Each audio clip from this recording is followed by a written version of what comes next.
Animals that can move, wild animals that are able to migrate, you can't really uh, manage their populations in any kind of effective way. It's kind of miraculous that oysters are so farmable.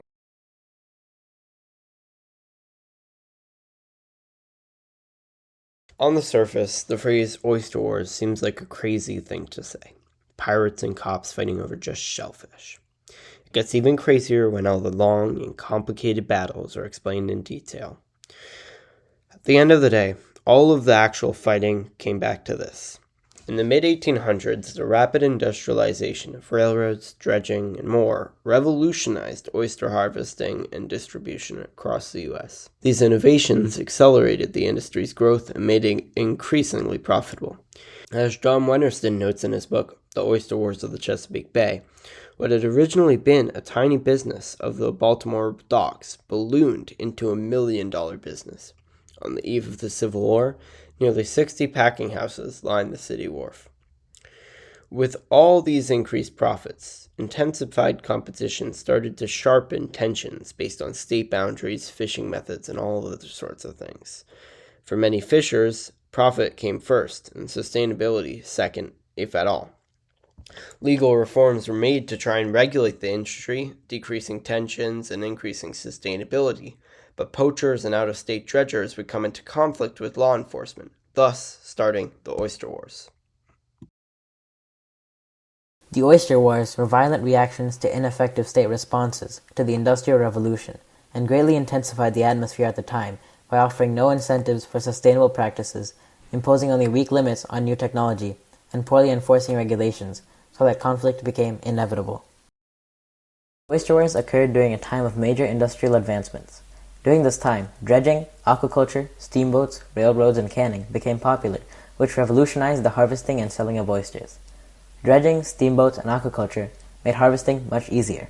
And I've drudged oysters and I've tonged oysters, and Okay. it's a whole you can catch a whole lot more oysters with a drudge than you can a tong, Yes, and it's a sir. whole lot easier. Dredging and steamboats harvested so many oysters easily that it caused the oyster population to drop. Maryland did not incentivize environmentally friendly ways to harvest oysters, like aquaculture, and sometimes made it harder for aquaculture farmers, as shown in the quote from The Oyster. While he was getting ready to gather his crop, the dredgers, who had paid our state licenses to take oysters, got ahead of him and captured them.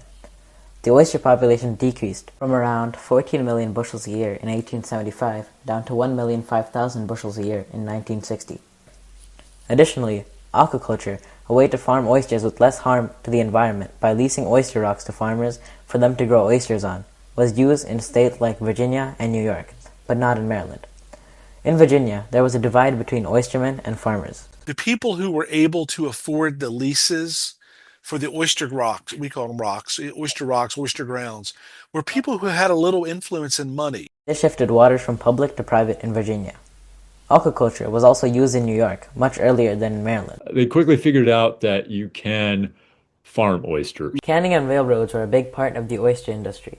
Canning greatly increased the oyster's shelf life. Combining the long shelf life with railroads that allowed oysters to be transported much farther increased the demand for oysters. Maryland banned dredging in 1820. Despite this, illegal fishing was still commonplace. As previously mentioned, many of these illegal out-of-state fishers came from New England and Pennsylvania, where the oyster populations had already been depleted. New York, sort of the oyster industry industrialized somewhat earlier than it did in Chesapeake, but by I want to say it's like 1840 or so, the natural oyster beds of New York Harbor are basically not a thing. After around 4.5 decades, dredging was legalized in Maryland through a licensing system. However, out-of-state dredgers were still banned from fishing within state boundaries. The territorial nature of many of these state laws created problems when possible interstate solutions were brought up. Water and land disputes between Maryland and Virginia made it very difficult for people to know exactly where they were and which regulations to follow. 3 years after the legalization of dredging in Maryland, the Oyster Police Force, or Oyster Navy, was formed in order to enforce state laws on the bay. Due to increased policing, Maryland's oyster navy would come into more and more violent conflicts with illegal dredgers in the area. The violent reactions to these reforms show how even well-intended reforms can trigger unexpected reactions from those whose livelihoods depend on the industry. During the Oyster Wars, Maryland created laws that required dredgers to buy licenses. Many dredgers were against this and dredged illegally.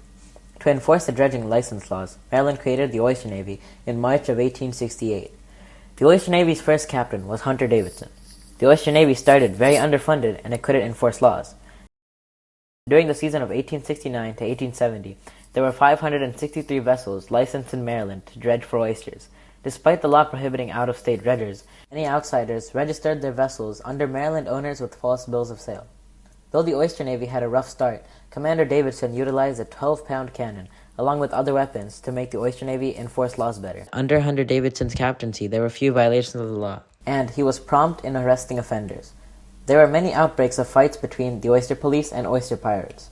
One example of this is from the interview of Captain T.C.B. Howard. He says, "We found 3 or 4 boats at work dredging.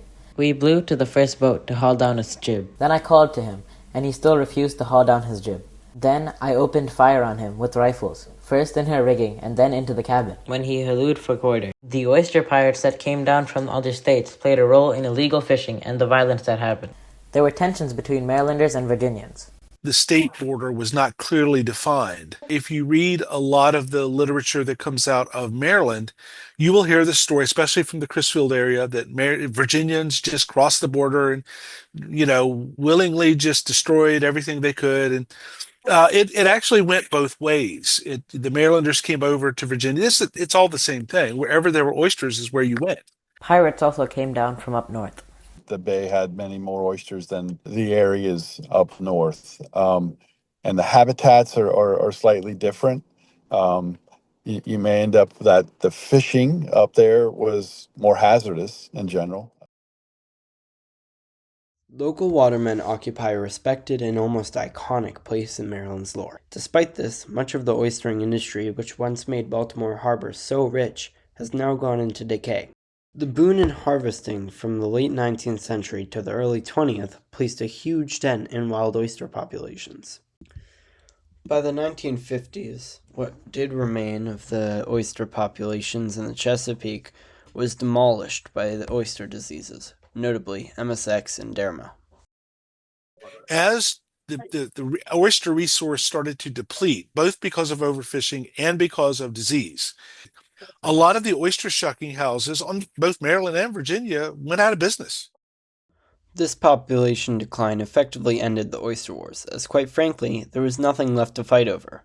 In response to this decline of the wild oyster population, Maryland began emphasizing new aquaculture and restoration projects. Aquaculture production saw record highs in Maryland in the 2023 season after reaching a seasonal product of over 92,000 bushels. For comparison, the public fishery took in around 722,000 bushels in the same year. By 2025, the oyster population in Maryland had more than tripled from what it was just 20 years ago. At the end of the day, the Oyster Wars aren't really just the story of pirates versus cops, but of environmental reform and sustainability in a culturally significant industry.